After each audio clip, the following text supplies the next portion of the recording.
The red and blue lights danced across the garage door, like some twisted disco, except this wasn't a party. It was Patricia's grand finale. And me, I was just standing there in my old work shirt, holding a soldering iron and a half-restored radio, like I was the villain in some suburban crime drama. Officer Glenn stepped out of the cruiser first, hand drifting toward his belt until his face changed. He squinted, tilted his head, then let out a slow, surprised, "Wait, is that you, Theo?" "Yeah, it was me, Theo Martinez, night shift 911 dispatcher for Baydale County. And I was on my break." Let me back up a sec, because this whole mess didn't start with sirens or accusations.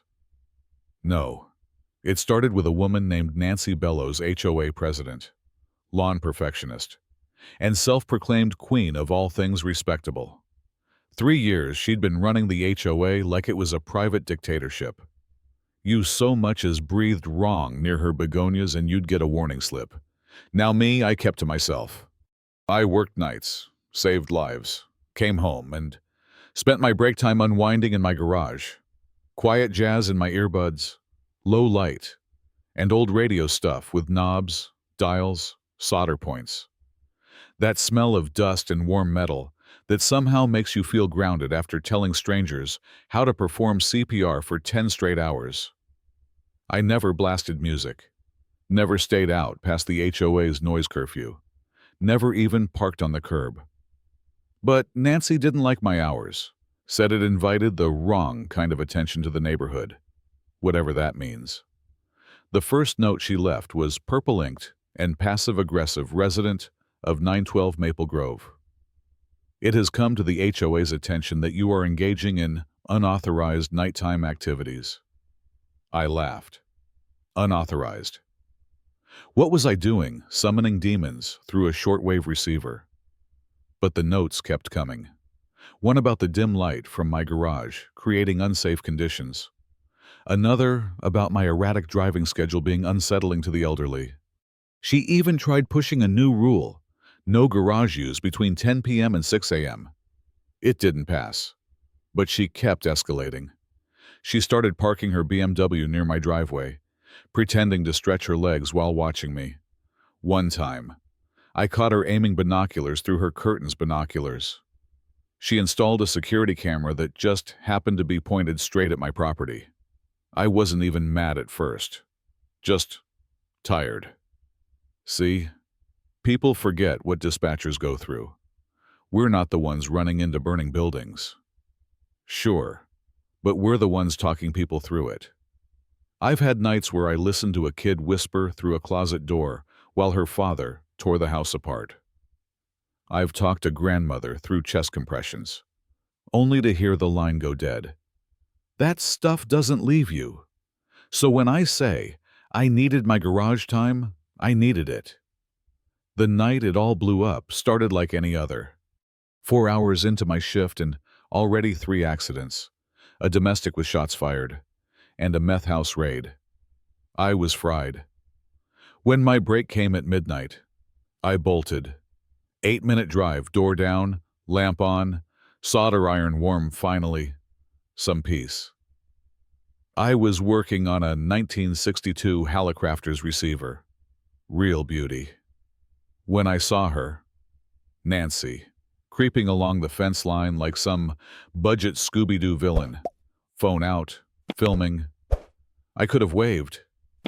I could have flipped her off, but I had 20 minutes of calm left, and I wasn't going to let her take it.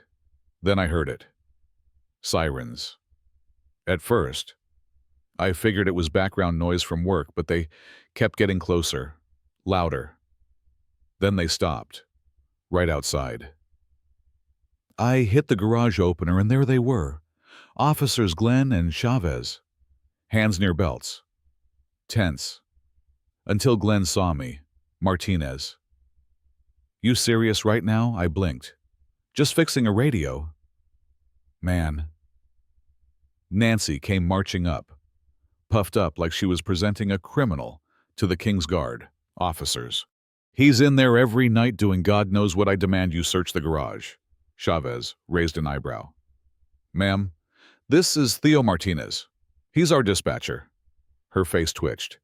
He's what I'm the guy who tells your officers where to go when you call about real emergencies. I said, keeping my voice even. This is my break. I'm working on an antique. You want to see... She didn't answer. Glenn turned to her.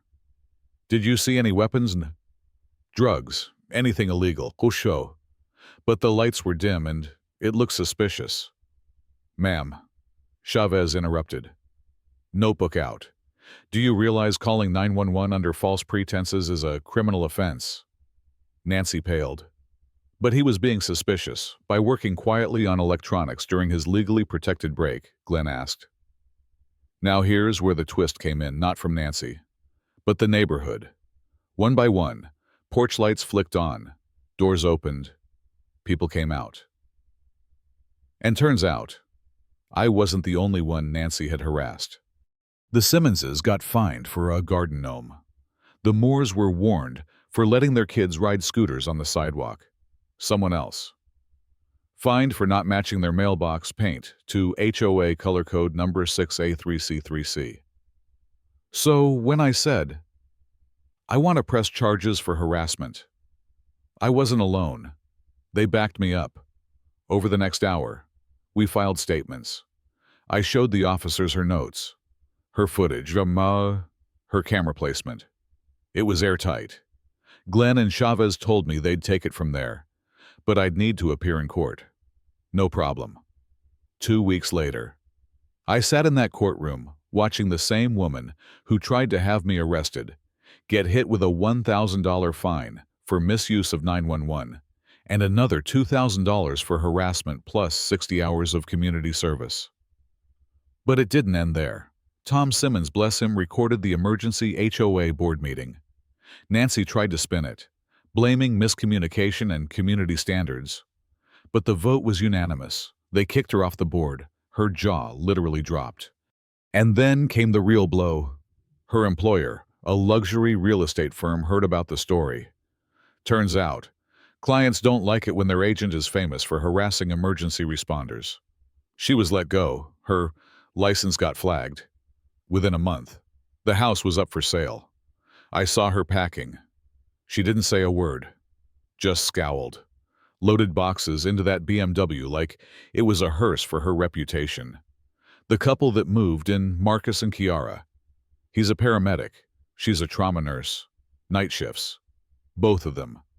When they introduced themselves, we all just laughed like the universe had a sense of humor after all. And me. Still fixing radios.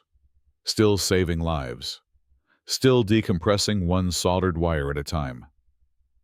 You know, it's funny Nancy thought she was protecting the neighborhood from some threat in the garage.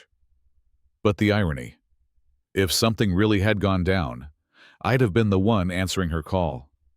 I'd have been the voice on the other end, guiding help her way. But now she can call a different dispatcher. Let that sink in.